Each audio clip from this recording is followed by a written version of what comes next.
Police are looking for the man seen here on surveillance video wanted for an attempted rape at an apartment building in the Mount Eden section of the Bronx. Police say the suspect followed a 28-year-old woman into a building on Elliott Place yesterday morning, pushed her against a wall and tried to pull down her pants. A member of the victim's family came to her rescue after hearing her screams. The suspect fled and is still at large. Breaking news right now, a previously untested rape kit led to yet another arrest in our area. Palm Beach County deputies arrested Noel Bango in a 1992 sexual assault case. Bango was arrested in New Jersey. He will be extradited to Palm Beach County to face charges. New at 11, Bakersfield police have arrested a suspect wanted for rape and false imprisonment at Southwest Bakersfield's apartment complex, in that area. Police say 22-year-old Byron Willis confronted a victim in a vacant apartment on the 5400 block of Ming Avenue, where they say he attempted to sexually assault her. The victim was able to fight him off, and police say he fled on foot. Willis was located by officers yesterday at around 7 p.m. on South Real Road. He was taken into custody without incident and later booked into Kern County Jail for attempted rape and false imprisonment. A local man who allegedly attempted to sexually assault a woman on the north side. The Post-Gazette says Michael Ponton is now in the Allegheny County Jail. Police say he also beat up the woman, tried to strangle her, and threatened to kill her when she refused to have sex with him. The woman told police that she knew Ponton and that she ran into him on the street. She says he offered her some beer and she agreed to go back to his apartment to drink. This man is wanted in the brutal beating and attempted rape of a 73-year-old woman. Police say this past Sunday the victim was walking on Greenwich Street just before 1 a.m. when the suspect demanded sex from her. And when she refused, police say the suspect punched her in the face, knocking out her teeth and breaking her eye socket. Investigators say he stole her bag with $20 in it and from a ran San away. Mateo bar turned into a nightmare for one Lyft passenger who told San Bruno police she was raped by her driver. Investigators identified that Lyft driver as Tanya Colo, who was arraigned in a San Mateo County courtroom today. It was a shock to us, to my whole family. Actually, it was a little terrifying. Kind of keep to ourselves on our street, so you would have never have known. Brooke Phillips tells Fox 40 she lives next door to Colo on West Arcadia Street in Mountain House, a normally safe and quiet community. You can live in the nicest neighborhood possible and you never know what's going to happen, so you just kind of got to be aware and safe everywhere you're at. In a statement to Fox 40, Lyft says safety is fundamental to Lyft. What is being described is terrifying and the driver's access to Lyft has been permanently removed. We responded immediately and have reached out to the rider since the incident.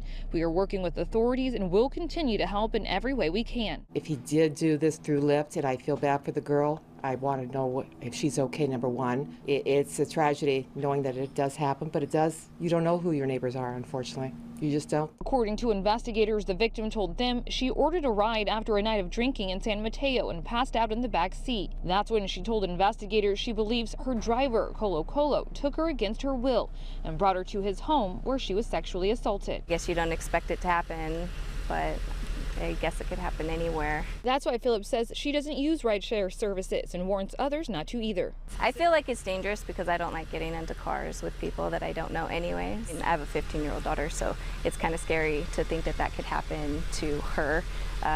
So yeah, that's something that I would definitely warn against. Now to the search for a rapist on the run in Brooklyn. Police hope someone will recognize the man in the surveillance video. They say he raped a woman in a park in East New York. Eyewitness News reporter Derek Waller has more. And it's another reminder to be vigilant, especially when you're walking late at night. This woman says she was trying to get away from a man who was following her, so she ran into this park. Well, the man followed her into the park and raped her, she says. We should all be able to come home, get home, be safe, and be comfortable. That's why Denise Ty says the man in this surveillance video needs to be arrested. It's video from a convenience store on Pennsylvania Avenue, taken around 3 in the morning Saturday. It's right around the time a 26-year-old woman says that man followed her down Linden Boulevard and tried to strike up a conversation. She refused, tried to get away, but then he followed her into Linden Park. She ran into the park to get away. It's probably not the best place I would have ran, but you know what? When you're scared, it's the first thing you think of. Like, maybe he don't know how to get out of it. Maybe I know a quicker way if it's your neighborhood. The victim was taken to the hospital over the weekend and is recovering. This morning, we saw plenty of people going for a jog around the park. Those neighbors are now on alert. You just have to protect yourself. If it's not mace, it's a box cutter. Do you feel safe walking around the park? In the morning, yeah, because there are some people. I feel safe. But not at night. No, The the former night. trooper with the Arizona Department of Public Safety has been arrested in connection to a series of sexual abuse allegations. Tremaine Jackson is accused of sexually assaulting 8 women during traffic stops in Central Phoenix. The 43-year-old now faces 61 charges related to sexual abuse and exploitation. Carissa Planalp from our CBS affiliate KPHO TV in Phoenix has the latest. When one of our own betrays public trust or breaks the law, we respond swiftly and without regret. DPS Director Frank Milstead says it all started with a complaint in May where a woman alleged Trooper Tremaine Jackson had made inappropriate comments. Then came a much more serious allegation the following month. This one also alleging inappropriate commentary and then also criminal behavior to the extent of sexual abuse. DPS put Jackson on leave and began reviewing his past traffic stops. Milstead says investigators discovered a total of 8 women who had disturbing experiences with the now fired trooper. He was using his positional authority to extort sexual favor. I believe they said this is the police and come out. Some residents in Jackson's Buckeye neighborhood overheard the arrest this morning. Neighbors say the family had lived there only a couple of weeks. The allegations made against a law enforcement official very concerning. I've heard about this kind of thing going on, and I just didn't think it would happen right next door to my own house. Abigail, that's exactly right. Disturbing is a perfect way to put it. In the video, you can see the man that was barricaded in that 69-year-old woman's home. Now, when officers got there, they asked him why he was in there. Here's his response. Why you in here? That's my girl. We be arguing all the time, yeah. That reply from Rodney Arnold. He's accused of raping a 69-year-old woman at knife point. Hey, let me see your hand. Let me see your hand. At this point, Arnold was barricaded inside of her home. Hey, let me see your hands. Get on the ground. After the woman successfully escaped, after she says she was sexually assaulted a second time. On your belly. On your belly. Put your hands behind your back. Now. Inside, you can see behind your back. Arnold shirtless. Behind your back. If it was your mom, how would you feel? Just days after it happened, KOCO spoke to the victim's son, visibly emotional at the time. She's 69. You know what I'm saying? She's elderly. She's on a cane. You know what I'm saying? Why? That's what I'm trying to process. Why? Get on the ground! According to police reports, Arnold was able to get inside of her home. She was able to get away, but then Arnold pulled her back inside the home, holding her captive. Police arresting Arnold on several complaints, including rape and kidnapping. We're learning more about the registered sex offender accused of attacking a 93-year-old woman inside her Arlington home and going back at least 2 more times. 59-year-old Joseph Jackson is in the Duval County Jail. He was arrested over the weekend and is now facing multiple charges. We've learned Jackson has an extensive criminal history dating back to the 1980s. News4Jax reporter Allison Henning is joining us live now outside the apartment complex where he was arrested. And Allison, what are neighbors saying? Well, we spoke with a few neighbors who say they saw police taking Jackson into custody here outside his Arlington apartment over the weekend. After learning more about his criminal history, they're saying they are glad he's in jail. A typically quiet Arlington community shaken after learning about the arrest of one of their neighbors. 59-year-old Joseph Jackson now facing multiple charges. He's also a registered sex offender. This is surveillance video showing him lurking outside an Arlington home. What's your reaction to all of this? I'm surprised. I thought honestly he was a little too old for that. Michaela Sandifer saw police pulling Jackson from his apartment Saturday. It was weird because we weren't expecting anything like that to happen. Court records show Jackson's criminal history dates back decades. He's been sent to prison 11 times since 1984, spending more than 20 years locked up, including 12 years for a sexual assault. He was last released in 2017. Is it scary knowing what he's been arrested for and a little bit about his criminal history? Yes, that's horrifying. My friend has children, a child, so of course, nobody wants that around. We went by Jackson's apartment this morning where the lights were on, but no one answered the door. And we did speak with the family of the 93-year-old woman who was attacked inside her home, not far from this apartment complex here. They are thankful he is off the streets. We also spoke with our News4Jax crime and safety expert, Ken Jefferson. who says the victim in this case is very lucky that she was not sexually assaulted because he says people who commit sex crimes typically reoffend. Tonight, a mother shares her relief after her daughter's alleged abductor is arrested. Good evening, I'm Anita Blanton. And I'm Tom Shad. After a week-long manhunt, U.S. Marshals picked up Tyrone Harris Jr. in South Carolina. Police say he abducted his ex-girlfriend in September. 10 of your side's Gina Arevalo spoke with the victim's family today. Gina. Hey, Tom and Anita. Yeah, you'll remember 26-year-old Dominique Alisi was found later that day after Harris dropped her off at a Norfolk hospital. Her mother tells me this arrest is a relief. U.S. Marshals found Tyrone Harris Jr. at a home in Columbia, South Carolina. We're told he was taken into custody without incident. He's now facing a list of charges, including abduction, malicious wounding, hit and run, strangulation, rape, and grand larceny. Very relieved, thankful, happy. Because my daughter now has a little ease, not having to look over her shoulder. Christine Poole says Harris is her daughter's ex-boyfriend. Hampton police say the two got into an argument and a struggle broke out before Harris abducted the 26-year-old. After several hours, she was found safe at a hospital. Poole says it's been a long and nerve-wracking week, but she tells 10 on Your Side her daughter is doing better following the violent encounter. Physically, her body's getting better. The bruises are going away. She's looking like her old self again. Mentally, she has a very long road ahead of her, but she's taking it day by day. Poole says both families are trying to move forward. With October being National Domestic Violence Awareness Month, Poole hopes her daughter's ordeal will be a wake-up call for anyone needing help. When you see somebody doing that, you just need to go ahead and get out of that situation because it can get worse. Harris is being held in South Carolina until he's extradited back here to putting out an alert tonight about this man. Police say he attacked a woman who was walking along Buffalo Speedway at South Braeswood. She was robbed and she was sexually assaulted. Channel 2's Sally Mamdou live on Houston's South Side with the unsettling crime alert tonight. Sally? Dominique, the incident happened right behind me here. The woman was walking alone by herself at night when she was attacked behind by a man.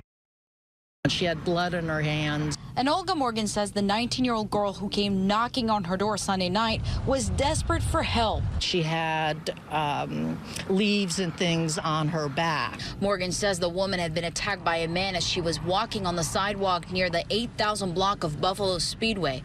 Morgan says she called police immediately. From what she was saying, that he pushed her down and he tried to choke her. HPD says this is the suspect they're looking for. They say on Sunday night the man attacked the woman from behind. She'd been walking with her cousin earlier, but when the two separated, that's when police say the man robbed the woman and sexually assaulted her. You got to carry you a knife, a blade, something. Women we spoke with who live and walk around in the area say they are terrified. It's heartbreaking because I have a daughter myself. I have friends. I walk around by myself. So at the end of the day, I look at this situation as if, what if I was put in that situation? Maybe we can get some more police officers to kind of go up and down the area. I don't know. It's just sad. And certainly this incident has a lot of people on edge in this neighborhood. Many of them are asking for more increased patrol in the neighborhood. In the meantime, Houston police are investigating this incident, so anyone with information should call police. You don't want to be a part, A-P-A-R-T, of the media. In a note read by Judge Lee Coffey, William Gossett explained why he refused to be at his own sentencing today, instead choosing to sit on the other side of the wall, ignoring his victims. Gossett pleaded guilty in September to more than 24 charges involving 15 victims. Between 2013 and 2016, he broke into multiple homes across the city, from Cordova, Raleigh to southeast Memphis, often gaining access through sliding glass doors or windows. He'd carry a knife or gun, and most of the time would terrorize and rape the women living there. In 2 cases, women were raped with their babies just feet away. The now 37-year-old also raped a 16-year-old girl in December 2016 at her family's home.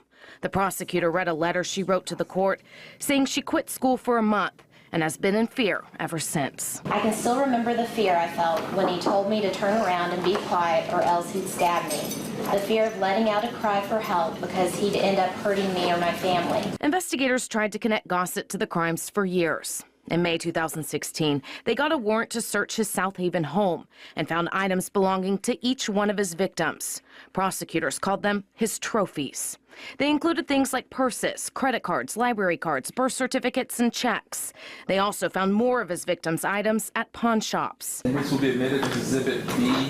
Prosecutors also told the judge about Gossett's juvenile record, which included raping an 8-year-old boy and 5-year-old girl on Christmas Day in 1998.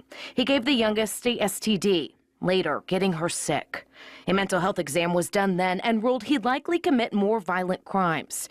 Gossett's attorney and his family used that as his defense. When he was a child, he was molested. They didn't give him the help that he needed. If the state failed him. Ultimately, Judge Coffey sided with the victims, giving Gossett a 371-year sentence. He has a horrible record. He is a nightmare. He's a one-person crime wave that terrorized this community for 4 years. Hello, everybody. I'm Rick Ritter. And I'm Vic Carter. A 79-year-old woman is still recovering from the ordeal tonight as she says that she was tricked by a man, sexually assaulted, and nearly killed, as her son is now speaking about it for the first time. Such a disturbing story. It comes as police are asking the public to help identify the man. Again, they say abused her, broke her leg, even called her an Uber to the hospital. WJZ's live right now. Kelsey Kushner speaking with the victim's son with how she escaped. Kelsey? That's right. Well, the victim's son says that his mother was living a nightmare Monday morning. He says tonight she is recovering with some bruises and a broken leg, and his message is to get the suspect off the street.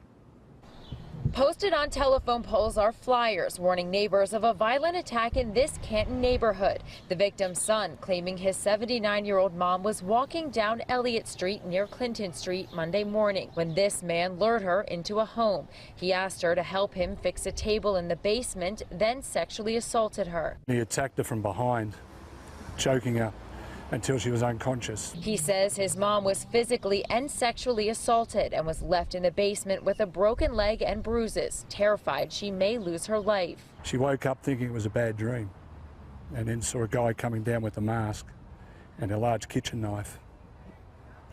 She thought she was going to die in a basement. Somewhere, he says his mom found the strength to escape, talking the suspect into putting the knife down and calling her an Uber to the hospital. Now detectives are asking for help to track down the suspect. This seems to be a woman of sound mind and, just with a good heart. And it wound up, it turned bad for her. Neighbors tell WJZ the suspect chose a house empty at the time while the owners were away. Her son says his mom endured a nightmare. He said, I felt sorry for him. And she also said, this is probably why she's my hero, that I'm glad it was me and not some young girl because it would have ruined her life. The violent crime startling a normally quiet neighborhood. Incredibly bizarre.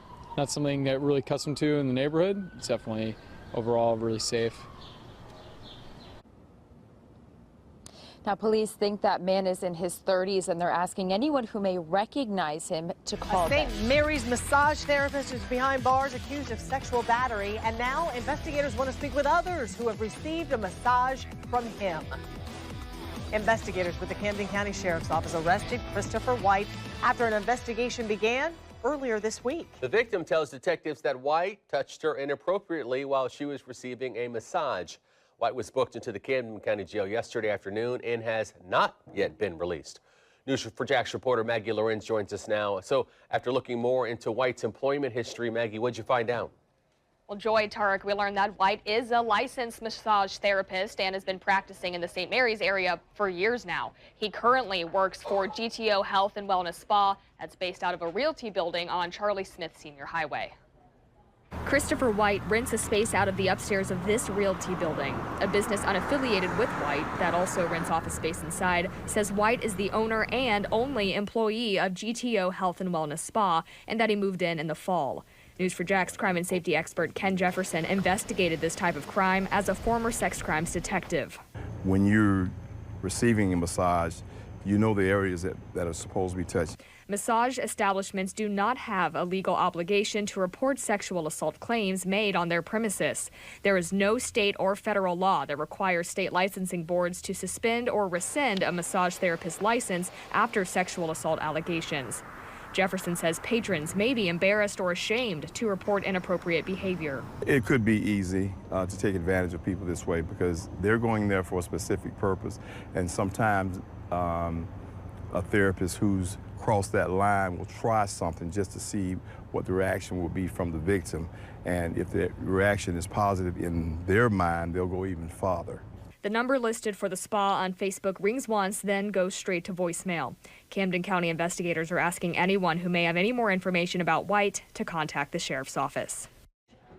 A good tip to follow when booking a massage appointment, look up the massage therapist's license number and that of the massage spa to see if there has been any disciplinary action taken in South against Florida, them. we're learning much more today about the man accused of raping a tourist in Miami Beach. That suspect also facing charges in 2 separate robberies, and Local 10's Alex Finney is live in Miami Beach to tell us what came out in court. Alex.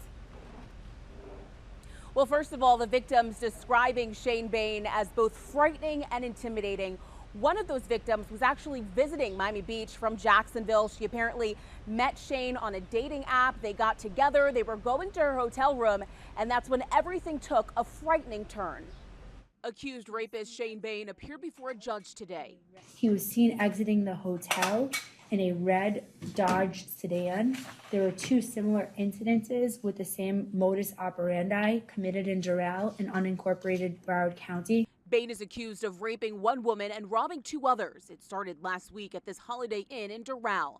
The victim says she went to leave her hotel room and was startled by a man she didn't know. Police say that man is Bain. He bum rushed his way into her room and, according to the arrest affidavit, immediately ordered her to remove her clothing and lay on the bed or she would be killed. He then robbed her and took off. Then on Wednesday, a woman on Miami Beach told police she met Bain and originally agreed to have sex with him. But when she realized he didn't have a condom, she said no and then told police that's when he snapped. He became extremely angry, insulting her, calling her names, grabbed her with both hands around her neck. You can see him walking into the hotel, and then a little while later, he leaves, followed out by a hotel employee. Then on Thursday, Bain is accused of robbing a woman at gunpoint yet again, this time at a Fairfield Inn in Broward County, just off Griffin Road near I-95. Bain was arrested over the weekend and now faces several serious felony charges. One was sexual battery, and the other armed robbery, false imprisonment, and tampering with a victim. And Bain is being held in jail Story on no bond. about a police officer in trouble. The latest, a Lithonia police officer now charged with rape. It's a story new for us at 6. Latasha Givens is looking into his personnel file and other sex-related complaints that led this same officer to resign from the Atlanta Police Department. Well, this is what we know right now. DeKalb County Police say Lithonia PD called them last night to assist them in a case where a woman says she was raped by police. But right now, the only information that's been made public is this press release that has 1 paragraph and this incident report with 1 sentence. According to this incident report, DeKalb police responded to a Lithonia pool on Park Drive Thursday night. The alleged victim, a 27-year-old woman.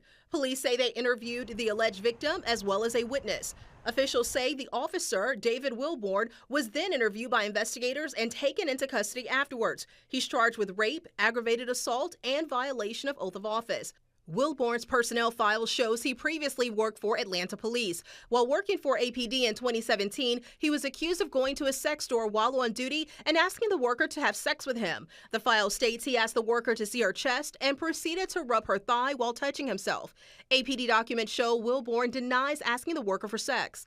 He was placed on administrative leave and resigned in 2008. While many questions about this case remain, we've reported recently on similar incidents involving other officers. Just this week, Georgia State Patrol Trooper Brian Sanchez was fired after he was arrested for child molestation. In August, Ringgold City Police Officer Blake Ballou was charged with aggravated sexual assault, violation of oath of office, and false imprisonment. He's no longer with the department. Back in June, APD officer Jeremiah Boyd was suspended after he was arrested for aggravated assault and battery. In 2019, a USA Today report found at least 85,000 officers across the country have been investigated or disciplined for misconduct over the last decade. The report found drug and alcohol charges were the most common, followed by assault, dishonesty, theft, misconduct with prisoners, and sexual misconduct. The report found oversight varied greatly by state, with Georgia decertifying thousands of officers for everything from crimes to questions about their fitness to serve. Other states banned almost none. And we will continue to follow this investigation as well as bring you new details and the other cases we mentioned in the story. Covering Cobb County tonight, suspected rapist blamed for a violent crime spree is under arrest. Police and federal marshals catching Kenneth Terry today in the state of Tennessee. He is wanted in Marietta. Police there say he raped, kidnapped, beat, and stabbed his estranged wife. CBS 46's Ayanna Crystal tells us the woman is alive thanks to her split-second decision. He's relentless. He's a scary individual. After being on the run, police captured Kenneth Terry in Tennessee this afternoon. This is a love story that went sour. They knew each other from childhood, got back together later in life, became married. They are currently still married but estranged at this time. CBS 46 obtained a warrant for Terry last September for stalking and criminal trespassing against the victim. He is obsessed with this woman and just will not leave her alone. The obsession turned physical on September 28th when police say the 53-year-old raped the victim. After being on the run for 3 weeks, last night investigators say Terry kidnapped the victim from the Sandy Springs area, stabbed and badly beat up his estranged wife, then drove in her car to this Studio 6 motel where the victim was able to break free. Here she is after escaping, trying to find help. A security guard who was working at this local hotel came out, confronted Mr. Terry. We believe that Mr. Terry then got fearful, got back into that car and fled the scene. The victim survived, but police say she is fearful Terry won't stop until he has her. You flee your home, you flee your work, you do everything you can to try to keep yourself safe, and he continuously shows up and finds you. So again, Terry was apprehended in Tennessee this afternoon while driving more than 100 miles per hour. Now authorities are working to get him extradited back here to Georgia, where he is facing charges with Marietta and Sandy Springs. 20 years after a Spelman College student was sexually assaulted, a convicted serial rapist is now facing charges in the attack. Joe Hankey is looking into the investigation and how they finally identified a suspect after so many years following the crime. Well, Jeff, the rape kit for this case sat alongside 1,500 others in a backlog of untested Fulton County rape kits that were sitting at Grady Hospital. Over the past 17 years, Cleophas Ward was in and out of jail and prison for other sexual assault cases, and that put his DNA in a nationwide database. Investigators say when the kit for this case from 2000 was finally examined last year, his DNA came back as a match. Cleophas Ward is familiar with the Fulton County Jail and Georgia prison system with enough mugshots to fill a photo album. Today, the Fulton County DA's office announced a grand jury indicted Ward for the 2000 rape of a 19-year-old college student. District Attorney Paul Howard says the timing of the indictment is key. If he had not been indicted, he was scheduled to be released from prison during the year of 2021. In March of 2000, a 19-year-old Spelman College student reported being raped near campus. According to prosecutors, the next day she headed to Grady Hospital where a rape kit was taken. The kit remained at the hospital as part of a backlog of rape kits until 2015 when the GBI took custody of the kits. The DA's office says in June of 2018, as the GBI cleared a statewide backlog of rape kits, Ward was ID'd as a DNA match for the attack involving the Spelman student. This July, the victim was interviewed again as prosecutors prepared to present the case to a grand jury. And then in late August, a grand jury indicted Ward as he sat in prison for other convictions, bringing relief to the victim. She has been very cooperative and she has been incredibly encouraged, and I think further strengthened knowing that we're actually going to hopefully finally get some justice. If convicted for the 2000 rape, it would add to Ward's rap sheet. Ward sexually assaulted 4 other women in 4 separate incidents in 2002. He pleaded guilty to those crimes in 2004, and after serving time in prison, he was released on probation in 2017. But last year, officers arrested Ward for other nonviolent crimes, and a judge sent him back to prison for 3 years. If he's convicted in the 2000 attack, he could get a much longer sentence. So we're going to be asking the court, if he's convicted, to give him a sentence which reflects what he has done, and that would be a life sentence.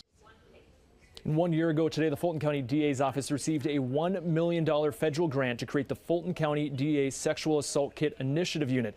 They have been investigating cases connected to those 1,500 rape kits, which have now all been tested. I'll have a closer look at the unit's progress so far, coming up at 6. Police here say that the young girl came forward a little less than 2 weeks ago to report a 2012 rape and then a 2013 beating that resulted in her delivering a stillborn baby. She told police that the motive may have had something to do with CPS. CPS finding out about this alleged sexual abuse, then taking away any other kids in the home. I mean, it's sad because, like, who would do that to, like, a young girl? The details of what police say happened inside this house left a neighbor at a loss for words. It's really sad. Like, a baby? I can't. I'm sorry. Over the course of about 5 hours, a young girl who was 8 months pregnant says she sustained a beating at the hands of family members, forcing her to miscarry. She's 16 now. She was 14 at the time. Several family members decided to take matters into their own hands in order to terminate the pregnancy when they discovered that it happened. 45-year-old Sharon Jones is accused of giving the girl Plan B and birth control pills in an attempt to end the pregnancy. Her daughter, 25-year-old Cecilia McDonald, allegedly held the girl's arms while McDonald's husband, Linnell, sat on the girl's pregnant belly and bounced. According to an arrest warrant affidavit, Sharon Jones called her son, Cedric Jones Jr., to the house where he kicked the girl repeatedly. The girl told police she was crying in pain. At one point, Cecilia McDonald yelled, "You ain't about to get my kids taken away from me." A fifth relative, 22-year-old Robert Kaya, is also in jail, accused of the initial sexual assault of the girl at a family member's apartment nearby. Court documents say a few hours after the beating at Sharon Jones's home, the girl gave birth to a stillborn baby, then passed out. Someone, records don't say who, tried to burn the remains on a charcoal grill. That didn't work, and police say Cedric Jones Jr. agreed to hide the remains, and it's not clear where they may be now. We're still trying to gather evidence right now, and we're still interviewing the folks involved and the witnesses, and yes, the answer to your question is we're still looking for additional evidence to help us solidify this case. So Dallas police say the girl did not get medical attention at the time, just saying that the family may have given her some iron pills to deal with the blood loss suffered during the miscarriage. CPS tells Fox 4 the girl is now in foster care along with 2 of her siblings and 4 other children that were staying with other family members. Clarice, back to you. Deanna, this is heartbreaking on so many levels. Police have more information about the delayed outcome and the outcry from that young girl, and do we know any more about how she did get in touch with police? So an arrest warrant affidavit says, Clarice, that a witness brought the girl to police on May 22nd, like I said, just under 2 weeks ago. This witness apparently saw part of the beating. Another relative who did not want to speak to us on camera says that this witness is an ex-girlfriend of Cedric Jones Jr., who is accused in taking part of this beating. Clarice? And you said she's in CPS custody now. Do we know what kind of condition she's in? Dallas police said they are not sure if she's received any medical care since the time that she delivered this child. They do say it did not appear that she was in need of immediate medical care because, again, she says that this happened about 2 years ago. Deanna Zoga reporting.